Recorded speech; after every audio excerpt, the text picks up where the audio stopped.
Sustainable KGV సభ్యులందరికీ నమస్కారం. నేనైతే కర్ణాటక రాష్ట్రంలోని మాండ్య జిల్లా శ్రీరంగపట్న తాలూకా కూడలకుప్పే గ్రామంలో ఉన్న సాయి ఎస్ఎన్ఎస్ ఫార్మ్స్ అనే ప్రాంతంలో ప్రస్తుతం ఉన్నాను. సస్టైనబుల్ కేజీవీను ప్రారంభించడానికి ప్రధాన కారణము వ్యవసాయం, గో సంరక్షణ, వ్యాపారం ఈ మూడిటికి ఉన్న దగ్గరి సంబంధాన్ని ప్రజలకు తెలియపరిచి ఈ 3 కార్యాలను సుస్థిరం చేయాలనేదే మన ఆశయం. మరి ఈ ఆశయానికి ఒక అరుదైన నిదర్శనం ఈ సాయి ఎస్ఎన్ఎస్ ఫార్మ్స్. ఎందుకంటే 4 ఎకరాల భూమిలో సుస్థిరమైన వ్యవసాయాన్ని 5 సంవత్సరాల నుండి చేస్తున్నారు. అలానే సుస్థిరమైన గోశాలను కూడా నడుపుతా ఉన్నారు. వీటన్నిటికీ మించి సుస్థిరంగా వ్యాపారం కూడా చేస్తూ ఉన్నారు. అందుకే ఈ సాయి ఎస్ఎన్ఎస్ ఫార్మ్స్ అనేది మన సస్టైనబుల్ కేజీవీకు ఒక అరుదైన ఉదాహరణ. ఇక్కడ వ్యవసాయానికి కావాల్సిన ఎరువుని మొత్తం గోశాల నుంచే ఉపయోగిస్తున్నారు. ఇక్కడ మీరు చూడొచ్చు ఏ విధంగా గోమయాన్ని ఉంచారో. అంతేకాకుండా ఇక్కడ చాలా మేకలు కూడా ఉన్నాయి. మేకలతో పాటు కోళ్ళ కోసం కూడా ఇది ఉంచారు. ఇవన్నీ అమ్మడానికి కాదండి, ఈ మేకల నుంచి వచ్చే ఎరువును కూడా వ్యవసాయానికి వాడుతున్నారు. అదేవిధంగా ఈ కొలనులో ఉన్న నీటిని వ్యవసాయానికి ఉపయోగిస్తున్నారు. ఈ కొలనులో చేపలు ఉన్నాయి. ఈ చేపలు కూడా అమ్మరు. ఈ చేపలు ఉన్న నీటిని ఎప్పుడైతే వ్యవసాయానికి ఉపయోగిస్తారో దాని నుండి పంటకి ఎక్కువ పోషకాలు వెళ్తాయన్నది వాళ్ళు ఇక్కడ మనకు చెప్తున్నారు.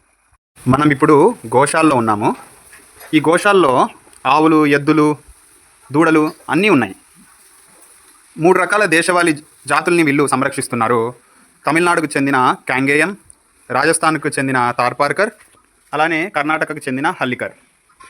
ఇదిగోండి దూడలన్నీ ఇక్కడ ఉన్నాయి. ఇక్కడ ఉన్న దూడ కాస్త బలహీనంగా ఉంది. ఎందుకంటే దాని తల్లికి పాలు తక్కువ ఉండడం వల్ల ఇది కూడా కాస్త బలహీనంగా ఉందనేసి చెప్పారు. మరి ఈ స్థలానికి కావాల్సిన విద్యుత్ మొత్తము ఈ సోలార్ను ఉపయోగించి వీళ్ళు తీసుకుంటున్నారు. ఇక్కడ కొన్ని ఉన్నాయి. ఆ పొలం చివర కూడా సోలార్ అమర్చారు. ఇప్పుడు ఇక్కడ మోటార్ కూడా ఈ సోలార్ ద్వారానే నడుస్తూ ఉంది. మరి వంటకు కావాల్సిన ఇంధనం గ్యాస్ను మొత్తం ఈ గోబర్ గ్యాస్ని తయారు చేసుకుంటున్నారు. దీన్ని ఉపయోగించుకొని దీని నుంచి వచ్చే స్లర్రీ లిక్విడ్ ఫెర్టిలైజర్ కూడా పంటకి అక్కడ ఉన్న పైపు ద్వారా పంటకు అనేది వెళ్తుంది. ఈ గోబర్ గ్యాస్ను ఉపయోగించే ఇక్కడ ఉంటున్న వారందరూ వంటకి ఉపయోగించుకుంటున్నారు. నెయ్యి కూడా ఈ గోబర్ గ్యాస్ను ఉపయోగించే కాస్తున్నారు. ఇక వ్యాపార విషయానికి వస్తే వీరు ఎన్నుకున్న బ్రాండ్ పేరు హలధర. హలధర అంటే హలాన్ని ధరించిన వారు. ఎవరు హలాన్ని ధరించేది బలరాముడు. హలాన్ని ఉపయోగించి వ్యవసాయం చేసేది మన రైతన్న. దీనికి ప్రత్యేకగా హలధరాన్ని ఎన్నుకొని సొంతంగా వాళ్ళే ఒక 10 రకాల ఉత్పత్తుల పైన వీళ్ళు వినియోగిస్తున్నారు. వీరికి వెబ్సైట్ కూడా ఉందండి. haladhara.in అనే వెబ్సైట్లో బియ్యము, రాగులు, పూజా ఉత్పత్తులు, నెయ్యి, పాలు ఇలా అనేక రకాల ఉత్పత్తులు అనేవి వీళ్ళ దగ్గర ఉన్నాయి. మీరు కూడా ఈ ఉత్పత్తులన్నీ కొనుగోలు చేయొచ్చు.